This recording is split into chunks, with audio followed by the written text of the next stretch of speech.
Intelligence assets report several vulnerable cogitator stations in the area. Exact locations unknown. Tech priests predict moderate hostile presence. And with that, hello you beautiful people and welcome back to Let's Play Warhammer 40k Inquisitor Martyr in another mission, this time, Datahunt. And I was just thinking that is a world event mission. So my thought process here was, why shall we have again the mission briefing where actually nothing real is in? So I just, pimped things up and thought, let's do something different, and we are instantly in the mission. As I said in the last episode, I think I did, I love data hunts because they are something completely different, and to be honest, I'm not wrong there. But at the beginning, when the data hunt mission type was put into the game the first time, it was actually a little bit different. In case right now is you have to go to the cogitator, you have to press the F button, you have to hold it, and after a couple of seconds, I don't know precisely how many, the enemies are starting to come at you. And at the beginning it was, you just went to the cogitator, pressed a little bit of F, and done it was. So they, in my opinion, pimped it a little up and made it not as easy as it was before. Not that this data hunt missions, of course, are not the most difficult missions, but for that, what they are a nice, I would call it a nice snack for in between. Still, in my opinion, and probably maybe I'm even alone with that, but I personally do not like purchase that much. I of course play them, but in the end are the most time-consuming missions, because you have to run through the map and really kill all of them enemies, where in other missions like this one you do not have to clear every single floor, and I think that is very, very important. So there, the Cyclone missile launcher actually did not hit as I intended it to be. I actually wanted to have the complete volley on the World Bearer Havoc Plus, that's the leader there, but somehow the missiles, there was a big spread there, which I don't completely understand. Anyhow, that is not the point right now. What I like now, and I think that is a feature which came either at the end of the alpha, within the beta, or finally with the full release. I think it came with the beta, that shots are now going through enemies.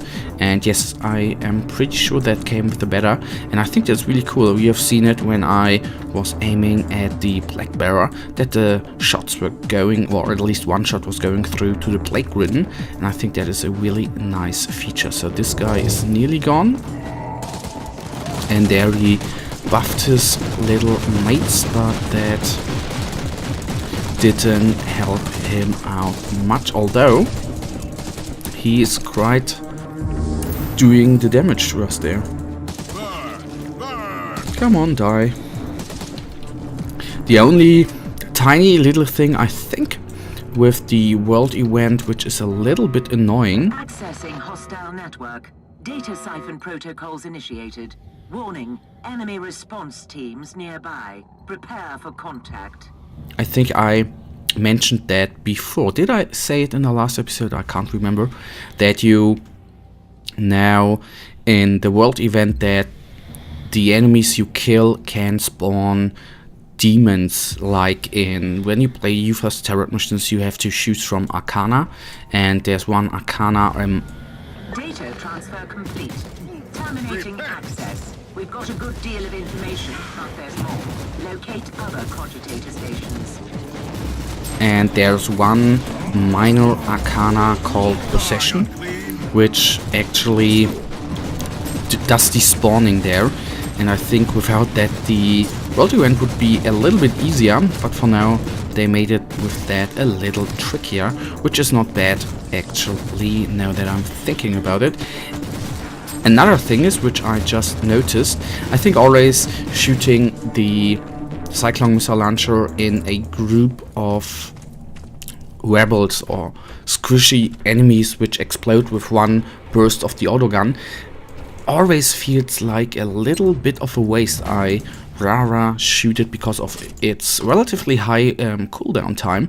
I actually prefer to shoot it into big chunks of enemies like 3 Havocs or 2 Plague Ridden, whatever.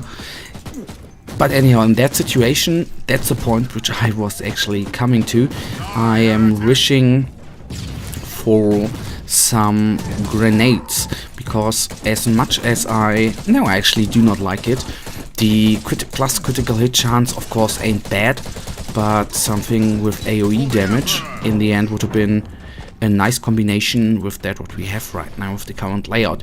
The bad thing is, well, I do not know whether that is always the best thing I do when I go through the items you have just collected. I'm always equipping the items which burst our power rating the most, so there you sometimes then go for some items you don't want to use, like the digital weapons. You know, you get a little percentage, I think 50% plus critical hit chance, 30 even, that's actually quite the number, but I barely use it.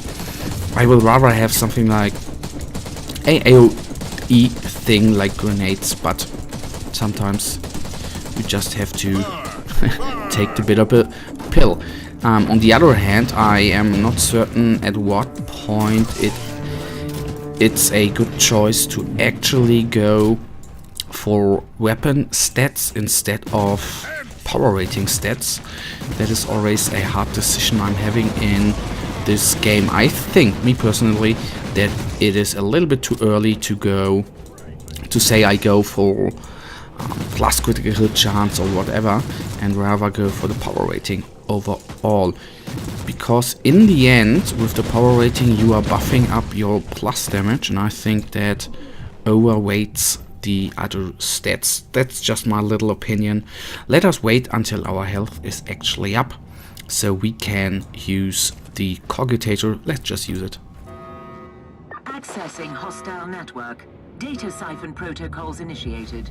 Warning, enemy response teams nearby. Prepare for contact.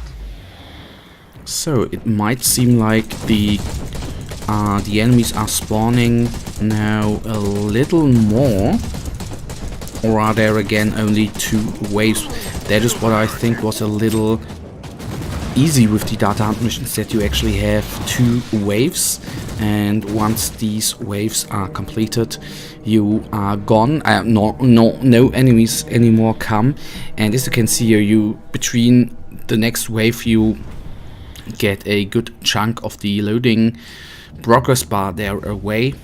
So, but that's the feeling I'm having. Data transfer complete. Terminating access. We've got a good deal of information, but there's more. Locate other cogitator stations. The Neocore games, coming to think about this, there was just a patch. I haven't read the patch note because I needed to record this episode pretty quickly. I don't know whether they adjusted something with the spawning of enemies in Datahunt. That of course can be. And isn't that absolutely amazing? The one weapon we have, I need to check the next time what kind of weapon it is, with the crippling salvo, which actually is stunning enemies, as you have seen with the world barrow there, which couldn't do anything. That is a neat feature the weapon has now.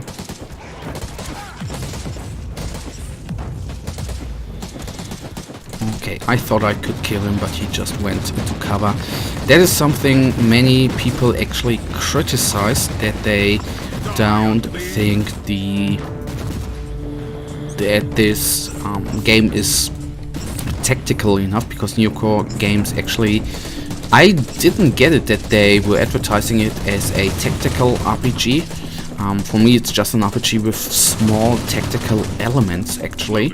And I know I should take more cover, but for me, the negative effect with taking cover is that if you want to shoot, it takes ages until you get up, look over the cover and shoot. And that's always a thing I do not like, because it feels then so slow. So we are actually in combat. Okay, we are not in combat anymore. So come up, come up, come up. And that is the thing. If you have seen one of the last episodes, we are now not using the bolt gun anymore. We switched again to a autogun. And as much as I like the explosive shell of the bolt gun, now what I absolutely like with the bolt gun, you needed to shoot 2 or 3 times to kill the rebels, because one bolt actually didn't do so much damage. With the autogun, which I think is pretty cool, has a integrated burst firing mode. At least that is the only thing how I can describe it. You click one time and I think 3 shots come out, and so one salvo and the normal enemies, they're just explode like melons, and that is pretty nice. So you can just go through the huge enemy group and kill them one by one. So that was I hit them pretty good, both of them. That is the great part here. These guys are gone, he's gone. Then let's take down the plague-ridden. What you have to take a look at, these guys regenerate when you are not shooting at them, so try to keep the firing to fire at them constantly. That is what I wanted to say. We are then nearly... Point of entry established. Harvesting data from compromised network. Warning. Hostile units inbound. We are nearly at the end of this mission. That is pretty nice. So I actually thought it would be a quick one, but in the end it wasn't too quick. But anyhow, maybe until these guys are here, we are already through with the cogitator there. Do we make it? Yes, I think so. Nice. Transfer complete. Initiating noospheric data entombment. Mission is a success. End of line. Yeah. So then we finally take a nice little look at the items we have received. Did I already tell you that I absolutely love the gothic design of the 40k universe? If you take a look, I don't know which ship class that is, I can't tell that from behind. If you can, then tell me. But the ship there, maybe it was a Martyr, it looked absolutely amazing.